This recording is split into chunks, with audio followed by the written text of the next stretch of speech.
Hello बच्चों, नमस्ते। आज हम हिंदी शिक्षण में जो हमारा टॉपिक चल रहा था रचना शिक्षण, उस रचना शिक्षण के उद्देश्यों के बारे में अध्ययन करेंगे।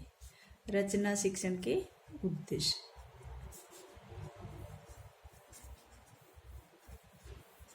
रचना शिक्षण के उद्देश्य। तो सबसे पहला हमारा उद्देश्य क्या होगा रचना शिक्षण का?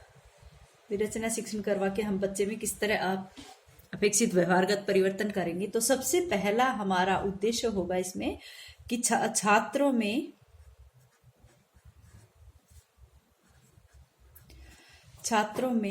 अपने भाव, भाई वो रचना शिक्षण कर वो अपनी अभिव्यक्ति तो दे रहा है, छात्रों में अपने भाव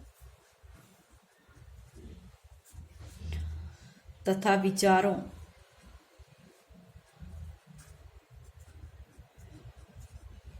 छात्रों में अपने भावों तथा विचारों को सुंदर शब्दों में व्यक्त करना। अपने भावों तथा विचारों को सुंदर शब्दों में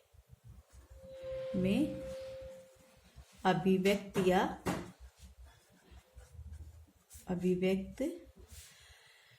करने की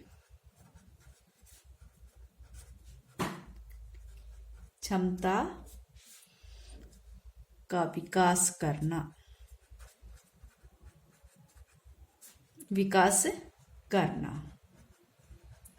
ठीक है। सबसे पहला उद्देश्य क्या है कि छात्रों में अपने भावों तथा विचारों को सुंदर शब्दों में अभिव्यक्त करने की क्षमता का विकास करना। नेक्स्ट क्या है? जो छात्रों के भाव है उनका संकलन करना। तो मैं यहां पर लिखती हूं भावों का संकलन करने की प्रेरणा देना। उद्देश्य है ना, तो संकलन करने की प्रेरणा देना। यहाँ पर संकलन का मतलब क्या है कि जो बालकों के जो अच्छे अच्छे भाव हैं, जिनको वो उनके माध्यम से वो रचना करना चाहता है, जिनके लिए वो रचना करना चाहता है, उनको क्या करना चाहिए, क्या करता है, उनके भावों को संकलन करने की प्रेरणा देना। कौन करता है? रचना शिक्षण। नेक्स्ट है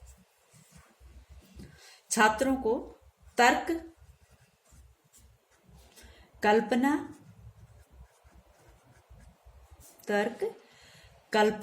एवं निरीक्षण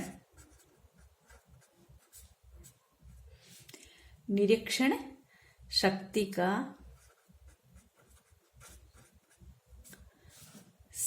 का समुचित विकास करना, या फिर निरीक्षण शक्ति का विकास करना। ठीक है, ये तीसरा उद्देश्य। नेक्स्ट है विचारों को, छात्रों के जो विचार हैं, या फिर ये सब छात्रों के लिए है भाई। नेक्स्ट है विचारों को क्रमबद्ध रूप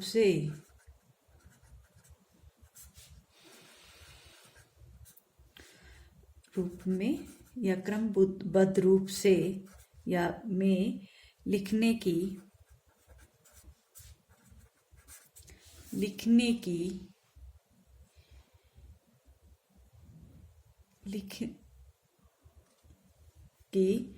क्षमता का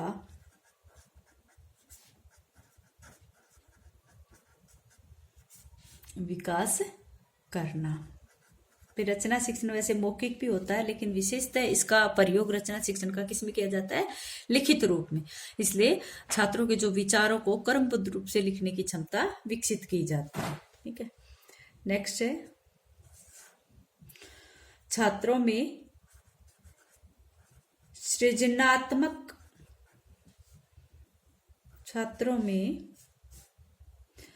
सृजनात्मक शक्ति का सृजनात्मक शक्ति का विकास करना। बालक यहाँ पर कुछ नया कर रहा है, अपने विचारों की अभिव्यक्ति दे रहा है, तो इसका मतलब क्या है कि बालक कुछ नया सृजन कर रहा है। तो इसलिए वहां पर इस रचना शिक्षण का एक उद्देश्य ये भी बनता है कि बालक यहाँ पर सृजनात्मक शक्ति का विकास करना शिक्षण उद्देश्य है। नेक्स्ट है, छात्रों को, सभी में छात्री आएगा अभी, छात्रों को छात्रों के शब्दों को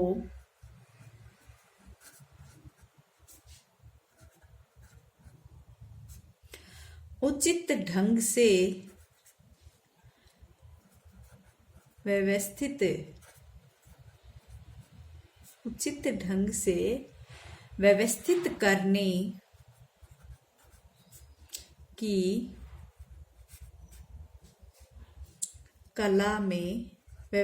करने की कला में निपुण करना। निपुण है, ये निपुण नहीं है, निपुण करना। बालक कुछ रचनात्मक कार्य कर रहा है, तो वहां पर वो किसके माध्यम से कर रहा है? अभिव्यक्ति के माध्यम। और अभिव्यक्ति कैसे कर रहा है? शब्दों के माध्यम से, लिखित रूप में या मौखिक रूप में। तो कह रहे हैं कि इसमें क्या होता है कि छात्रों के जो शब्द है, उन शब्दों को उचित ढंग से व्यवस्थित करने की कला में छात्र क्या हो जाते हैं? निपुण हो जाते हैं। ये भी क्या है यहाँ पर? ये भी रचना शिक्षण का एक उद्देश्य माना जाता है। ठीक है भाई, बच्चा अगर कोई नया कार्य कर रहा है, कोई नई रचना लिख रहा है, तो अपने आप ही उचित ढंग से उन शब्दों को व्यवस्थित करेगा, और व्यवस्थित करेगा तो उनमें क्या करेगा? पारंगत होता जा रहा है कार्य करने में। ठीक है, तो पारंगत हो रहा है, तो इसका मतलब यहाँ पर ये उद्देश्य की पूर्ति भी हो रही है। शिक्षण उद्देश्य की जो पूर्ति वो यहाँ पर हो रही है। नेक्स्ट है, विस्तृत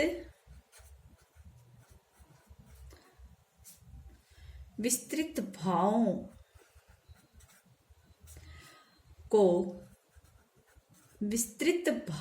को संक्षेप में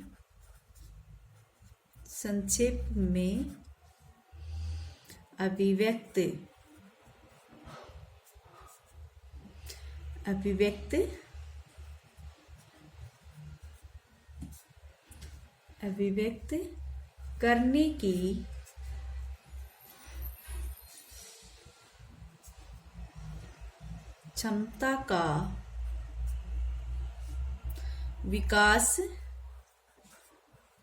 क्षमता का विकास करना।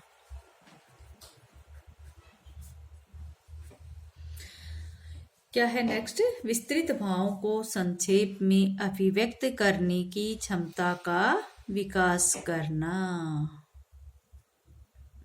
बालक यहाँ पर बालक में ये शिक्षण उद्देश्य पाया गया है। रचना शिक्षण का ये शिक्षण उद्देश्य की पूर्ति होती है कि अगर कोई विद्यार्थी रचना शिक्षण कर रहा है तो उसमें विस्तृत भावों को, उसके जो विस्तृत में बहुत अधिक जो विस्तार पूर्वक जो भाव है, उनको भी वो संक्षेप में क्या कर रहा है? संक्षेप में अभिव्यक्त कर रहा है। और उसमें कहने का अर्थ है कि वो क्या कर रहा है? गागर में सागर भर रहा है यहाँ पर, क्योंकि उसके जो विस्तृत भाव है उनको वो संक्षेप में कहने में निपुण हो रहा है। नेक्स्ट है, छात्रों में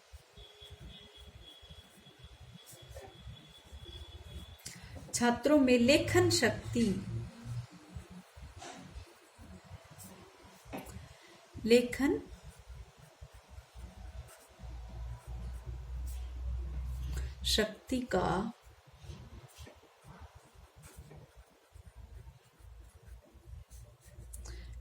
शक्ति का विकास करना।